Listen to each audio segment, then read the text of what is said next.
my calculations are correct, when this baby hits 88 miles per hour, you're gonna see some serious shit.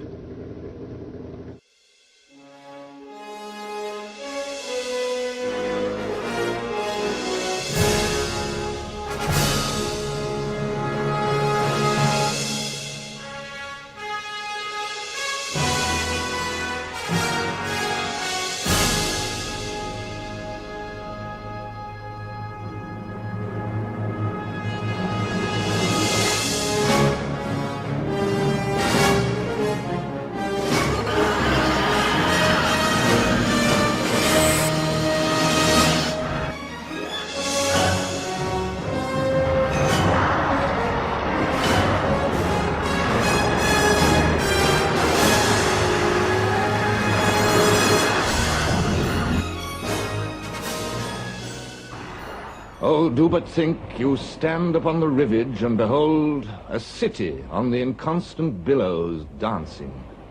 For so appears this fleet majestical.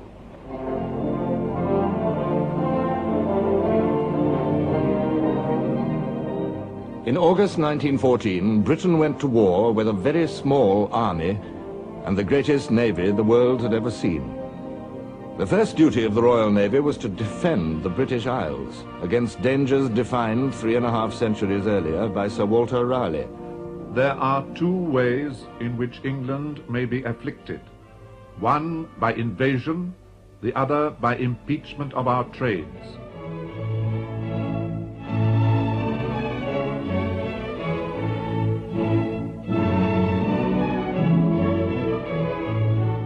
A 100 years after Raleigh, the Marquis of Halifax wrote, "To the question, what shall we do to be saved in this world, there is no other answer but this: look to your moat. The first article of an Englishman's political creed must be that he believeth in the sea."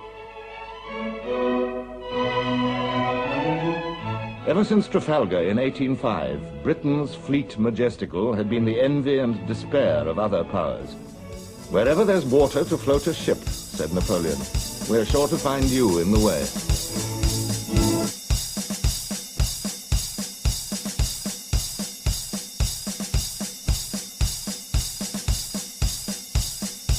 It's a long way to Tipperary. It's a long way to go. It's a long way to Tipperary, to the sweetest girl I know. Goodbye, Piccadilly. Farewell, Leicester Square. It's a long, long way to Tipperary, but my heart's right there. Pack up your troubles in your old kit bag and smile, smile, smile. While you've a Lucifer to light your fag, smile, boys, that's the style. What's the use of worrying? It never was worthwhile. So pack up your troubles in your old kit bag and smile, smile, smile. Over there, over there. Send the word over there. That the Yanks are coming, the Yanks are coming. The drums run drumming everywhere. So prepare, say a prayer. Send the word to beware. We'll be over, we're coming over, and we won't come back till it's over, over there. How you gonna keep on down on the farm after they've seen Paris? How you gonna keep on away from Broadway, jazzing around and painting the town? How you gonna keep on away from harm? That's a mystery. They'll never want to see a rake or plow, and who the heck can parley-vous a cow?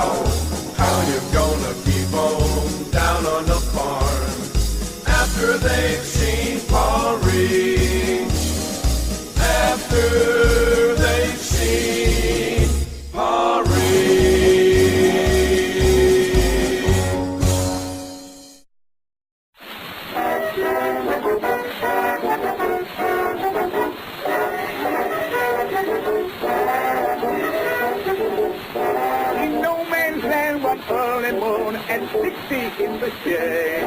From out the British lines there came the famous tank brigade. The Huns began to strive but couldn't make it out at all, especially when the tanks began the caterpillar crawl. And the tanks went on and they rolled along with an independent air, and their guns began to flare, and the Huns began to swear. But they pulled the trees up by the roots, and they made the Huns look like salute to the tanks that broke the ranks of Inchicani.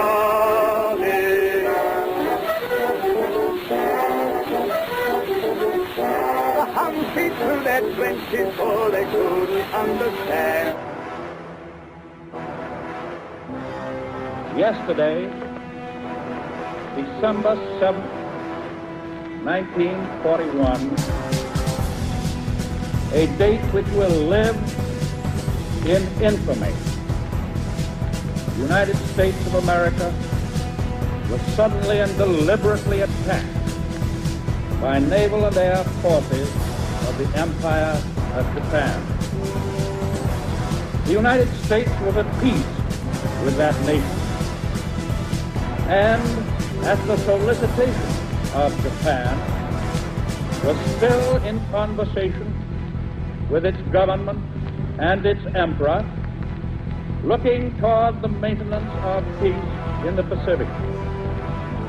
Indeed, 1 hour after Japanese air squadrons had commenced bombing in the American island of Oahu, the Japanese ambassador to the United States and his colleagues delivered to our Secretary of State a formal reply to a recent American message. And while this reply stated that it seemed useless to continue the existing diplomatic negotiations, it contained no threat or hint of war or of armed attack. It will be recorded that the distance of Hawaii from Japan makes it obvious that the attack was deliberately planned many days or even weeks ago.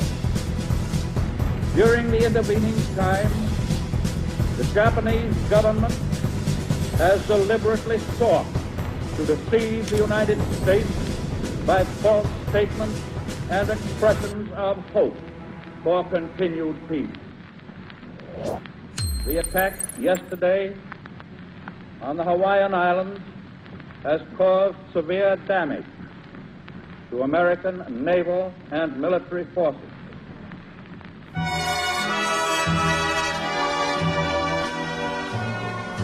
We'll meet again, don't know where, don't know when, but I know we'll meet again some sunny day.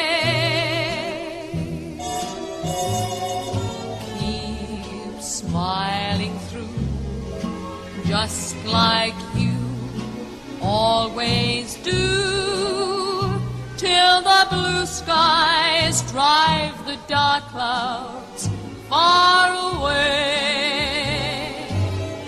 So will you please say hello to the folks that I know? Tell them I won't be long. They'll be happy to know that as you saw me go, I was singing this song. We'll meet again, don't know where, don't know when, but I know we'll meet again some sunny day. We'll meet again, don't know when, don't know when, but I know we'll meet again some sunny day.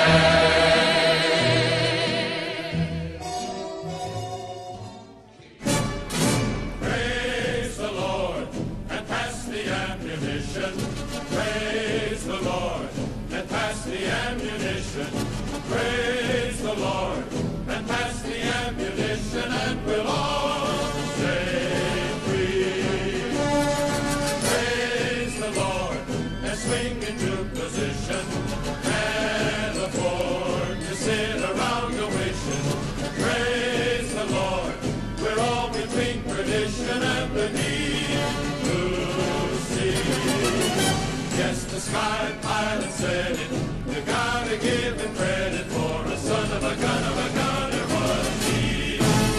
Shout and praise the Lord, we're on a mighty mission.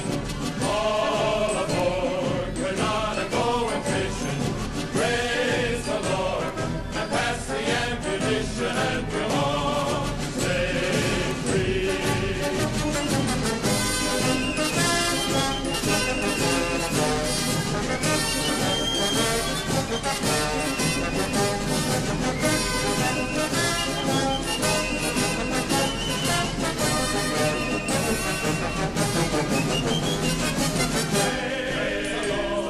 And swing into position, and afford to sit around the wishing. Praise the Lord, we're all between tradition and the deed.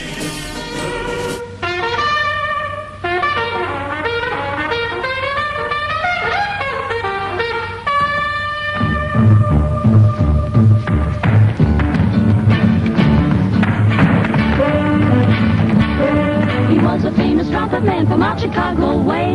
He had a boogie style that no one else could play. He was the top man at his craft. But then his number came up and he was gone with the draft. He's in the army now, a blowing reveille. He's the boogie-woogie bugle boy of Company B. They made him blow a bugle for his Uncle Sam. It really brought him down because he couldn't jam. The captain seemed to understand, because the next day the cap went out and drafted a band. And now the company jumps when he plays reveille. He's the boogie-woogie bugle boy of Company B. A toot, a toot, a toot-a-toot, a toot, he blows it 8 to the bar. In boogie rhythm, he can't blow a note unless the bass and guitar is playing with him. He makes the company jump when he plays reveille. He's the boogie-woogie bugle boy of Company B. He was the boogie-woogie bugle boy of Company B. And when he played boogie-woogie bugle, he was dizzy as a blues bee. And when he plays, he makes the company jump 8 to the bar. He's the boogie-woogie bugle boy of Company B. Toot-toot-toot-toot-la-da, toot-la-da, toot-toot, he blows it 8 to the bar. You can't blow a note if the bass and guitar isn't with him. The company jumps when he plays reveille. He's the boogie-woogie bugle boy of Company B. He puts the boys to sleep with funky every night and wakes them up the same way in the early bright. They clap their hands and stamp their feet because they know how he plays. When someone gives him a beat, he really breaks it up when he plays reveille. He's the boogie-woogie. Difficulties there, quite obviously. I don't think that unless a greater effort is made by the government to win popular support, that the war can be won out there.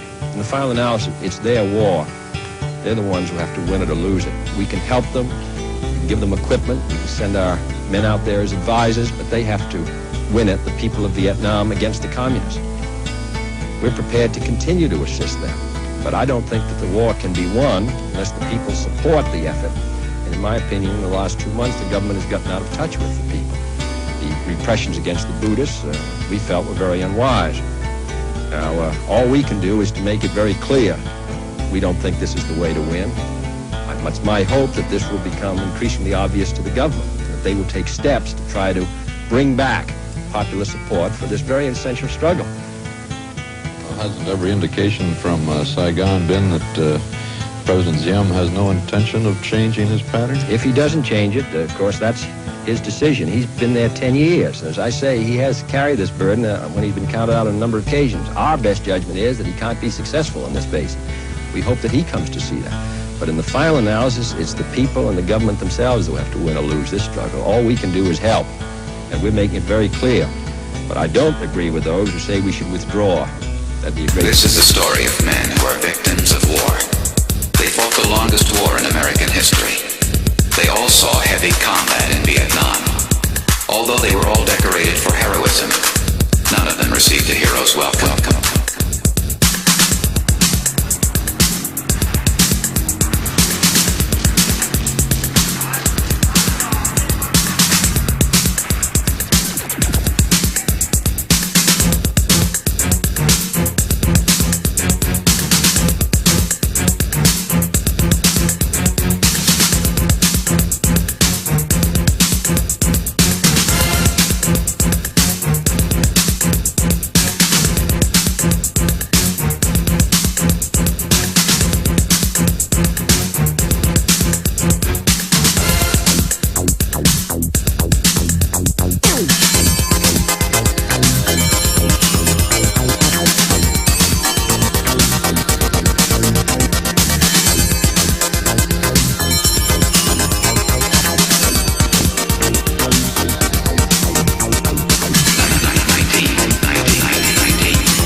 being burned, and you know people are being killed, and you shoot into bushes and you hear screams and you know people have been hit. But to see someone get hit with a high velocity steel jacket round designed by people to kill other people, there is no more obscene way to die.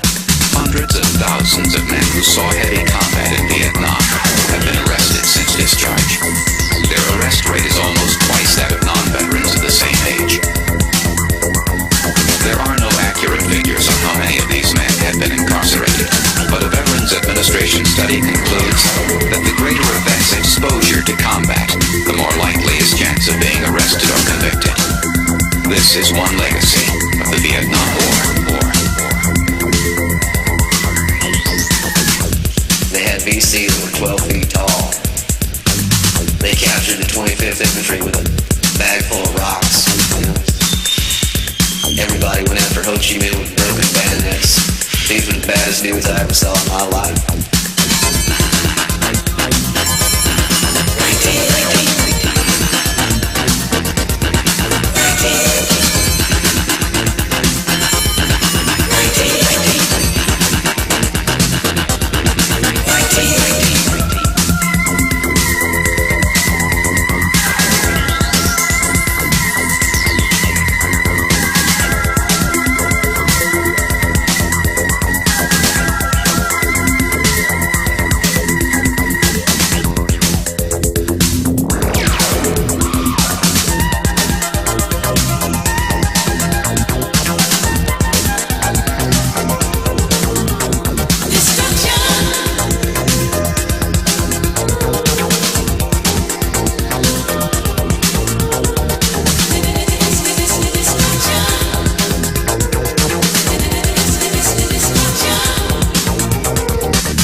piece of ground.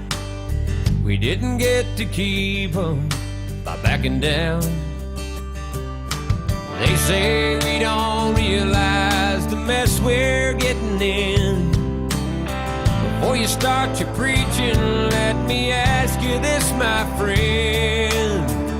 Have you forgotten how it felt that day to see your homeland under fire and her people blown away? Have you forgotten when those towers fell?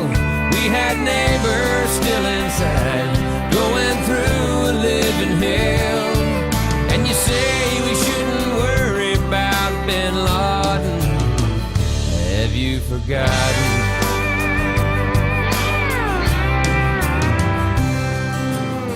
It took all the footage off my TV. Said it's too disturbing for you and me.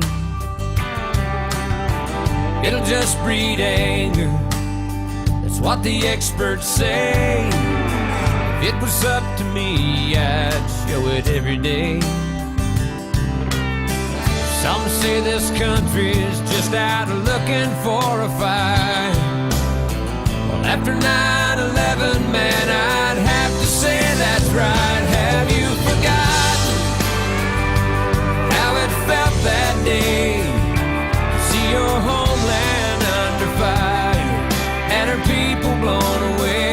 Have you forgotten when those towers fell? We had neighbors still inside, going through a living hell. And we vowed to get the ones behind Bin Laden. Have you forgotten?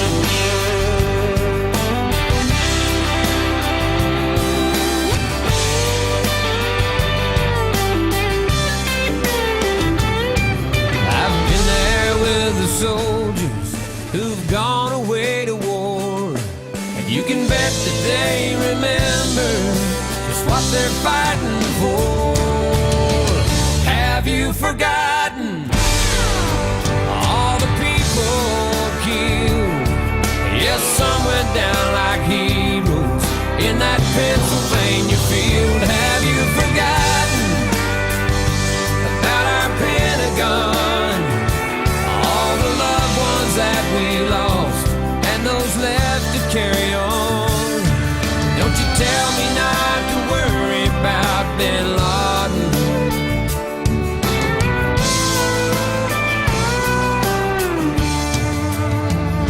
Have you forgotten?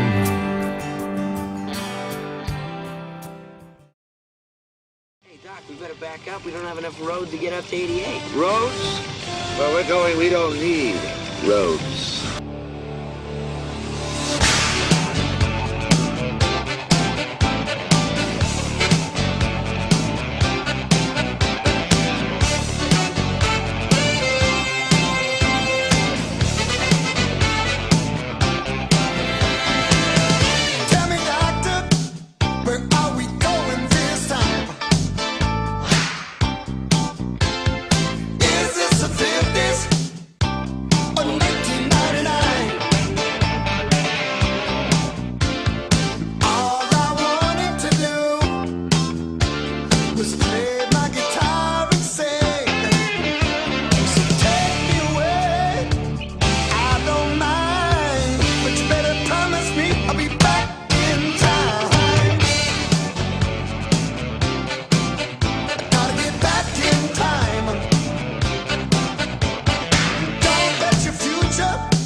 plastic bag, drifting through the wind, wanting to start again. Do you ever feel so paper thin, like a house of cards, one blow from caving in? Do you ever feel already buried deep, 6 feet under screens, but no one seems to hear a thing? Do you chance for you, 'cause there's a spark in you.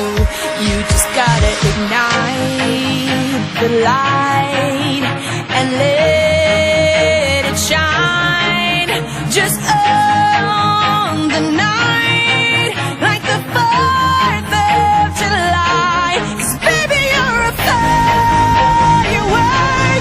Come on, show 'em what you work. Make 'em go as you shoot across the sky. Baby, you're a firework. Come on, let your colors burst. Make 'em go you're gonna leave 'em all in You don't have to feel like a wasted space. You're original, cannot be replaced. If you only knew what the future holds. After a hurricane comes a rainbow. Maybe a reason why all the doors are closed, so you could open one that leads you to the perfect road.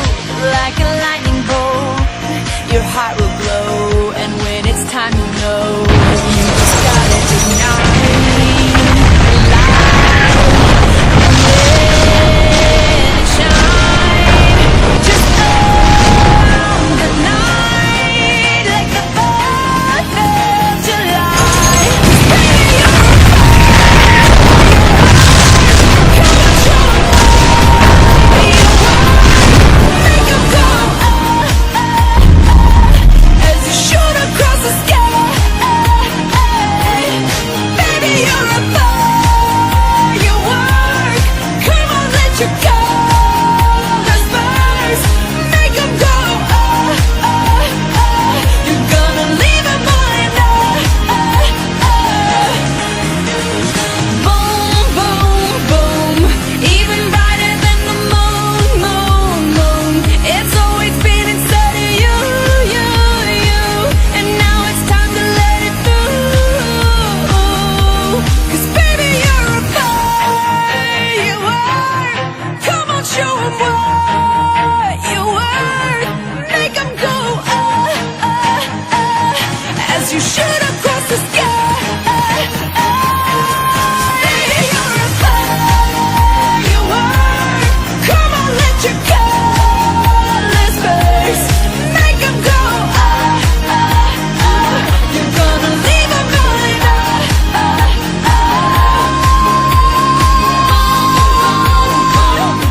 even brighter than the moon. That's all, bitches.